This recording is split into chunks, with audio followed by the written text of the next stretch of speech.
অপরাজিতা গাছের মাটিতে জলের সাথে মিশিয়ে দিন এই 4 দানা। অপরাজিতা গাছে হাজার হাজার ফুল ফুটতেই থাকবে। নমস্কার বন্ধুরা, আমি সোনালি, আর আপনারা দেখছেন সোনালিস গার্ডেন।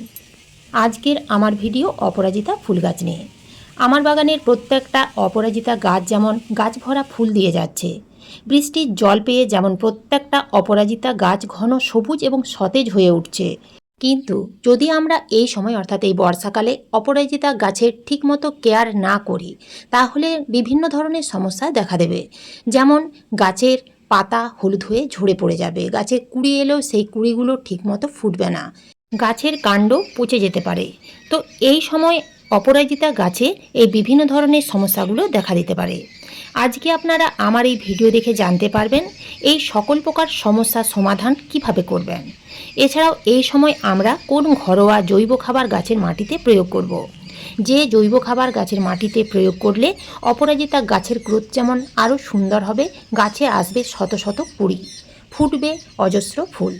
যদি আপনাদের অপরাজিতা গাছের গ্রোথ একেবারেই থেমে গেছে, কিংবা গাছে কুড়ি আসছে না বা ফুল ফুটছে না, তো এই ঘরোয়া জৈব খাবার দিয়ে গাছে অসংখ্য ফুল ফোটাতে পারবেন।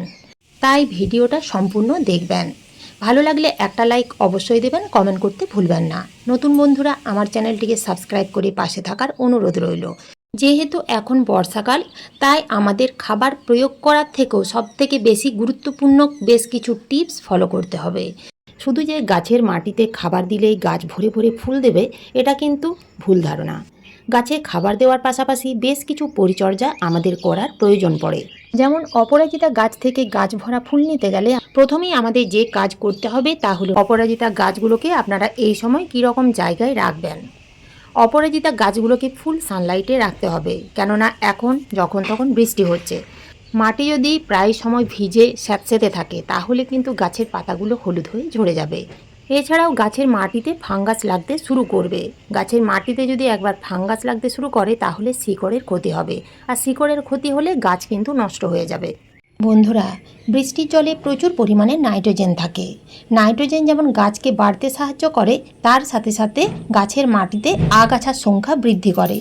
আগাছা দেখলেই টবের মধ্যে সেই আগাছাগুলো রেখে দেবেন না, আগাছাগুলো শিকড় সবে তুলে ফেলে দিতে হবে। আপনারা যদি আগাছাগুলো কেটে ফেলে দেন তাহলে বৃষ্টির জল পেয়ে সেই আগাছাগুলো আবার দ্রুত বৃদ্ধি পাবে। গাছের মাটিতে যদি আগাছায় ভরে যায় তাহলে আপনি আপনার গাছের মাটিতে যা কিছুই খাবার দিন না কেন, গাছের গ্রোথ সুন্দর হবে না, গাছে কুড়ি আসবে না। কেননা সেই আগাছাগুলোই বেশিরভাগ পুষ্টি শোষণ করে নেবে এবং গাছ আস্তে আস্তে দুর্বল হয়ে যাবে। তাই আগাছা দেখলেই সেই আগাছাগুলো তুলে ফেলে দেবেন। 3 নাম্বার টিপস, অপরাজিতা গাছ খুব কম সময়ের মধ্যে ঝোপালো করতে গেলে বা প্রচুর পরিমাণে কুড়ি আনতে গেলে অপরাজিতা গাছের ডালগুলো অর্থাৎ গাছের ডালের মাথাগুলো একটু করে পিঞ্চিং করতে হবে। এছাড়াও যদি দেখেন অপরাজিতা গাছের বেশ কিছু ডাল দীর্ঘ দিন ধরে কুড়ি আসছে না, শুধুমাত্র উপর দিকেই উঠে যাচ্ছে, তো সেই ডালের মাথাগুলো 2 থেকে 3 ইঞ্চির মতো কেটে ফেলে দিতে হবে। কাটা ডালের সাইড দিয়ে আরও নতুন নতুন ডাল বের হবে এবং গাছ অনেক বেশি ঝোপালো হবে। গাছ যত বেশি ঝাঁকড়া বা ঝোপালো হবে, সেই নতুন ডালে তত বেশি কুড়ি আসবে এবং ফুল ফুটবে, ফুলের সাইজ যথেষ্টই বড় হবে। এছাড়াও যদি গাছের মধ্যে শুকনো ডাল থাকে তাহলে সেগুলো কেটে ফেলে দিতে হবে। যদি দেখেন গাছের মধ্যে শুকনো ফুল অর্থাৎ আগের দিনের যে ফুলগুলো গাছের মধ্যেই থেকে যায়, সেই শুকনো ফুলগুলো কিন্তু গাছের মধ্যে রেখে দিলে হবে না। সেই শুকনো ফুল থেকে বীজ তৈরি হবে। গাছের মধ্যে বীজ তৈরি হতে দেওয়া যাবে না, কেননা সমস্ত এনার্জি তাতেই নষ্ট হয়ে যাবে এবং গাছে ফুল ফোটা প্রায় বন্ধ হয়ে যাবে। এছাড়াও 10 থেকে 12 দিন অন্তর গাছের মাটি আলগা করে খুঁজে নিতে হবে। যেহেতু এখন বর্ষাকাল, তাই ঘন ঘন বৃষ্টি হচ্ছে। বৃষ্টি থেমে যাওয়ার পরেই মাটি একটু চেক করে দেখবেন মাটির উপরিভাগ যেন কাঠের মতো শক্ত হয়ে যাচ্ছে। এর ফলে মাটির ভেতরে খুব ভালোভাবে আলো বাতাস চলাচল করতে পারে না, যার ফলে গাছের শিকড় খুব ভালোভাবে ছড়াতে পারে না। গাছের শিকড় যদি ঠিকমতো ছড়াতে না পারে তাহলে গাছের বৃদ্ধি ভালো হবে না। গাছের বৃদ্ধি যদি ঠিকমতো না হয় তাহলে গাছে কুড়িও আসবে না, ফুল ফুটবে না। 4 নাম্বার টিপস হচ্ছে অপরাজিতা গাছের মাটিতে আপনারা এই সময় কি খাবার প্রয়োগ করবেন। যে খাবারগুলো প্রয়োগ করলে গাছে আসবে শত শত কুড়ি, ফুটবে অজস্র ফুল, গাছের পাতা থাকবে ঘন সবুজ। আজকে আমি যে জিনিসটা দিয়ে খাবার তৈরি করে দেখাবো, সেই খাবারটা তৈরি করতে আপনাদের বাজারে যেতে হবে না। রান্নাঘরে এই একটা জিনিস দিয়ে আপনারা খাবার তৈরি করে গাছের মাটিতে দিতে পারবেন। এই খাবারটা হচ্ছে মসুর ডাল। তো এই মসুর ডাল দিয়ে আপনারা কিভাবে জৈব তরল খাবার তৈরি করবেন। এই জৈব তরল খাবার তৈরি করতে লাগবে 1 কাপ মসুর ডাল এবং 250 ml জল। সেই 250 ml জলের মধ্যে 1 কাপ মসুর ডাল 2 থেকে 3 ঘন্টার জন্য ভিজিয়ে রাখবেন। 2 থেকে 3 ঘন্টা হয়ে গেলে ঠিক এই রকম হয়ে যাবে।